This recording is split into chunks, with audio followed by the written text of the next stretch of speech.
PF office ने second बड़ा धमाका कर दिया है। पहला अपडेट किया गया था 15 तारीख को और दूसरा अपडेट कर दिया गया है 17 तारीख को। और ये अपडेट ऐसा है कि आप लोगों की बल्ले बल्ले हो गई है। वो लोग जो अपने कंपनी से परेशान थे, आपने वहां नौकरी नहीं की थी, फिर भी आपकी एम्प्लॉयमेंट ज़बरदस्ती दिखा दी गई थी। अब आपके पास ऑप्शन आ गया है कि आप उस सर्विस को हटाने के लिए रिक्वेस्ट कर सकते हैं, उस सर्विस को डीलिंक करने की रिक्वेस्ट रेज कर सकते हैं। ये ऑप्शन आज से पहले नहीं था, ये ऑप्शन सुबह सुबह ही आया है और मेरे को बहुत सारे लोगों ने भर भर के मैसेजेस भेज दिए हैं कि हमें इसके ऊपर वीडियो चाहिए। मैं एक पीएफ कंसल्टेंट हूँ, मैं जब यहाँ पे आपको कोई वीडियो में बता रहा हूँ तो मेरा 5 साल का अनुभव जो है उसके बेस पे मैं आपको चीज़ें एक्सप्लेन करता हूँ। ये एक्सप्लेनेशन आपको किसी और चैनल पे नहीं मिलेगा। आप मेरी बात ध्यान से समझिएगा। इशू क्या है? इशू यहाँ पे ये है कि लोगों का जो है 2-3 तरह से प्रॉब्लम आती थी उन्हें। प्रॉब्लम नंबर 1 आती थी कि उन्होंने कहीं पे डॉक्यूमेंट्स सबमिट किए थे। डॉक्यूमेंट सबमिट करने के बाद उनका जो है वहाँ से एम्प्लॉयमेंट उन्होंने कभी ज्वाइन नहीं किया, एक दिन भी नहीं गए, और वो कंपनी क्या करती थी, बदमाशी करते हुए उनकी सर्विस वहाँ ऐड कर देती थी। दूसरा ऑप्शन होता था कि आपने कहीं से केवाईसी कराई और केवाईसी करके वो कंपनी आपकी फर्जी ऐड हो गई है और आप उस कंपनी को हटाना चाहते हैं। तीसरा ऑप्शन ये होता है कि आपने कहीं पे जॉब के लिए इंटरव्यू दिया था, एक दिन आपने वहाँ नौकरी की और वो एक दिन नौकरी करने की वजह से 3-3 महीने का नोटिस पीरियड या फिर 2 महीने का नोटिस पीरियड या फिर 1 महीने की सर्विस ऐड कर दी गई, जबकि वहाँ कोई भी पैसा जमा नहीं किया गया। इन तीनों सिचुएशंस में आपके साथ ये होता था कि आपको कहीं भी कोई भी ऑप्शन नहीं होता था कि आप उस सर्विस को हटा सके। ऐसे में अगर आप पीएफ ऑफिस भी जाते थे तो भी उनके पास भी कोई इस तरह का ऑप्शन नहीं था कि वो आपकी उस मेंबर आईडी को हटा सकें। या बहुत बार ऐसा होता था कि आपने कहीं भी जॉब नहीं की है, लेकिन जहां आपने डॉक्यूमेंट दिए थे वहां पे 4 कंपनियों का काम होता है। उन 4 कंपनी में से गलती से आपकी आपके सर्विस में कोई और आईडी ऐड हो गई और वो आईडी ऐड हो जाने के बाद में उस आईडी को हटाने जैसा कोई भी ऑप्शन ऑनलाइन अवेलेबल नहीं था। वो ऑप्शन अब आ चुका है सिस्टम में। अब उस ऑप्शन को प्रैक्टिकली देखना होगा कि कितना ज़्यादा इफेक्टिव है, क्या उसमें 2-3 चैलेंजेस है, मैं बता देता हूं, उसके बाद आपको प्रैक्टिकल दिखाऊंगा। देखो, 2 सिचुएशन है। एक सिचुएशन ये है जहां आपने बिल्कुल भी उस कंपनी में काम नहीं किया है, नो जॉब आपने किया है और उसमें आपकी गलती से आईडी ऐड कर दी गई है। या तो उसमें same date of joining same date of exit है, या फिर उसमें सिर्फ डेट ऑफ ज्वाइनिंग लिखी हुई है, कोई कंट्रीब्यूशन नहीं जमा है। कंट्रीब्यूशन नहीं जमा है, ये चीज़ ध्यान रखने वाली बात है। अगर कंट्रीब्यूशन नहीं जमा है तो ये मानना जा सकता है कि वो आईडी गलत क्रिएट की गई है और उसको हटाना चाहिए। लेकिन अगर मान लीजिए कि कोई एक ऐसी आईडी है जहां एक्चुअल में आपने जॉब की है, वहां 10 दिन जॉब की है और वहाँ पे एब्सकॉन्ड किया है और एब्सकॉन्ड करने की वजह से अब वहाँ पे उन्होंने नोटिस पीरियड के तौर पे 1 महीना 1.5 महीने का टाइम पीरियड आपको दिखाया है। तो अब आपके लिए अगर आप उसे चैलेंज करेंगे तो काइंड ऑफ चैलेंज किया जाने जैसा चीज़ हो सकती है। लेकिन क्योंकि वहाँ कंट्रीब्यूशन जमा है तो मुझे नहीं लगता है कि ये आईडी आपकी वहाँ से हट जाएगी। तो ये बहुत इनिशियल वीडियो है, अभी जैसे इन्फॉर्मेशन आई है मैं आपको ये वीडियो बना के दे रहा हूँ। आगे चल के इसे और क्या डेवलपमेंट होती हैं, कैसे इसको प्रोसेस किया जाता है, ये सब हम डिस्कस करेंगे। लेकिन फ़िलहाल के लिए इस ऑप्शन को हम देख लेते हैं। यहाँ पे हम बिल्कुल अपने मेंबर होम पे आ जाते हैं। उमंग एप्लीकेशन से ये नहीं होगा, तो आपके पास इसका आपका यूएन नंबर और पासवर्ड होना चाहिए।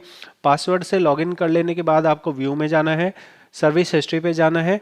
अगर आपकी सिर्फ एक ही सर्विस होगी तब आपको ये ऑप्शन जो है नहीं आएगा। जैसा आप ये देख रहे हैं कि जिस कंपनी ने ये आईडी क्रिएट की है वो आईडी आप यहाँ से नहीं हटा सकते हैं। इसके अलावा कोई आईडी अगर है तो उसको आप डी लिंक करने का आपके पास ऑप्शन दिखाया जा रहा है।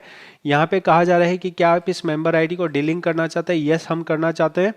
अभी ये एरर दिखा रहा है। एरर दिखाने की वजह ये हो सकती है कि अभी ये जो है बिल्कुल स्टार्टिंग वाला ऑप्शन है, अभी ये सभी लोगों को जो है समझ भी नहीं आया है। तो हो सकता है लोग अलग अलग तरह से ट्राई करके देख रहे हों। तो हमने जैसे डी लिंक वाले ऑप्शन को टच किया, एग्री कर दिया, उसके बाद हमसे रीज़न पूछ रहा है। अभी रीज़न के बाद में यहाँ पे हम कंडीशंस देख लेते हैं कि क्या हमें कंडीशन बोल रहा है। यहाँ पे कंडीशन के नाम पे हमें बोला जा रहा है कि I hereby declare that above member ID does not belong to me has created without my consent।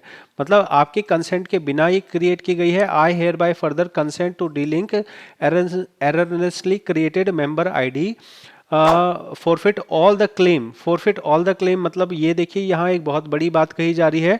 यहाँ कहा जा रहा है कि मेरा जो भी इसमें क्लेम है, जो भी इसमें फंड है, वो आप जब्त कर लो। पीएफ ऑफिस को हम अधिकार दे रहे हैं कि अगर कोई मेंबर आईडी है, जैसे मैंने कहा कि उसमें पैसा जमा है, अगर पैसा जमा है तो वो पैसे जमा होने पे आपकी वो आईडी डिलीट नहीं होगी। लेकिन उस चीज़ का भी इन्होंने यहाँ उपाय बताया है, जहाँ पे ये कह रहे हैं कि हम उस आईडी में से जो फंड है, मेंबर पीएफ ऑफिस को अधिकार दे रहा है कि आप उस पैसे को जब्त कर लीजिए। तो इससे बहुत फ़ायदा होने वाला है वो उन लोगों का जिनकी आईडी डुअल एम्प्लॉयमेंट की प्रॉब्लम हो रही है और गलती से कंट्रीब्यूशन डाल दिया गया, गलत कंट्रीब्यूशन डाल दिया गया, वो सब इस चीज़ का फ़ायदा ले सकते हैं। इन मेंबर आईडी और might get credit in future. मतलब अगर फ्यूचर में भी इस आईडी में कोई पैसे जमा हो तो वो आप रख लेना, हमें उसमें कोई दिक्कत नहीं है। इसके बाद बोला जा रहा है मैं ये कंसेंट दे रहा हूँ कि मैं अपना आधार कार्ड इस काम के लिए यूज़ कर रहा हूँ। ये नॉर्मल कंसेंट वाली चीज़ है, ठीक है। अब यहाँ पे आप देखिए, यहाँ पे इसको और इसको टिक करना है। उसके बाद रीज़न आपको पूछा जा रहा है, तो रीज़न में आप देखिए I never worked in establishment and UAN was added without my consent. ये चीज़ पहले नहीं थी। अब इससे बहुत लोगों को फ़ायदा होने वाला है कि अब विदाउट कंसेंट अगर कोई आईडी ऐड हो गई, आप उसको हटाने के लिए कर सकते हैं। Establishment offer the employment but I have not joined. मतलब बहुत बार ये होता था कि लोग वहाँ एम्प्लॉयमेंट ज्वाइन कर रहे हैं, लेकिन वहाँ पे क्या हो रहा है, उनको वहाँ एक्चुअल में उन्होंने ज्वाइन नहीं किया। तो अब आप क्या करेंगे, अब आप मान लीजिए ये वाला ऑप्शन सेलेक्ट करके आप यहाँ पे गेट ओटीपी कर लेंगे। गेट ओटीपी करके ये एक काइंड ऑफ रिक्वेस्ट रेज होगी। इसके आगे का क्या प्रोसेस होगा ये अभी एक्चुअल केस में देखना बाकी है। अभी के लिए हम यहाँ पे इस ऑप्शन को डिस्कस कर रहे हैं। अगर आप ऐसे पर्सन हैं जिनके डुअल एम्प्लॉयमेंट हो रही है, या फिर कोई आईडी आपने केवाईसी की वजह से ऐड हो गई, या फिर एक किसी कंपनी ने अननोन कंपनी आपके सर्विस रिकॉर्ड में ऐड हो गई है, तो अब आप इस ऑप्शन का भरपूर इस्तेमाल कीजिए, ऑप्शन अप्लाई कीजिए। और फिर देखने वाली बात होगी कि पीएफ ऑफिस से कैसे एग्जीक्यूट करता है। 17 तारीख को ये अपडेट आया है। अब देखना होगा कि आगे चल के इसमें क्या डेवलपमेंट होती है। जो भी डेवलपमेंट होगी, आपको अगर बेस्ट इन्फॉर्मेशन चाहिए, आपको यहीं पे ये बेस्ट इन्फॉर्मेशन मिलेगी। अगर आपको पर्सनल कंसल्ट करना हो, आप फीस पे करके पर्सनल कंसल्ट कर सकते हैं, विड्रॉल कर सकते हैं। बाकी फ्री ऑफ कॉस्ट जो मैं आपको यहाँ जानकारी देता हूँ, ऐसी जानकारी आपको प्रैक्टिकली जानकारी जो है वो पीएफ ऑफिस जाके मिलेगी, या फिर आप ऑनलाइन में यहाँ से देख सकते हैं। कैसे लगा है ये आपको अपडेट? बहुत ही बढ़िया अपडेट है। पहला अपडेट इन्होंने किया है ट्रांसफ़र को लेके, और दूसरा अपडेट इन्होंने कर दिया है डी लिंक को लेके। बहुत ही बेहतरीन अपडेट और बहुत ही शानदार अपडेट, और ये बहुत ही अच्छा प्रोग्रेस है, जो कि लग रहा है कि आगे आने वाले और बहुत सारे सुधार हो सकते हैं। साथ में ही यहाँ गिव अवे चल रहा है 2 लाख सब्सक्राइबर पूरा होने पे। तो पार्टिसिपेट करने के लिए सब्सक्राइब कर लीजिए और कमेंट में लिख दीजिए SUB और अपना 8 अंक वाला मोबाइल नंबर। मतलब आखिरी के 2 अंक आपको नहीं लिखने हैं, और हो सकता है कि आप ही जीत जाएं 5,000 रुपये का गिव अवे। ठीक है, तो आपको पार्टिसिपेट करने के लिए सब्सक्राइब कर लेना है चैनल को। मैं मिलूंगा आपसे अगली वीडियो में। बहुत बहुत धन्यवाद।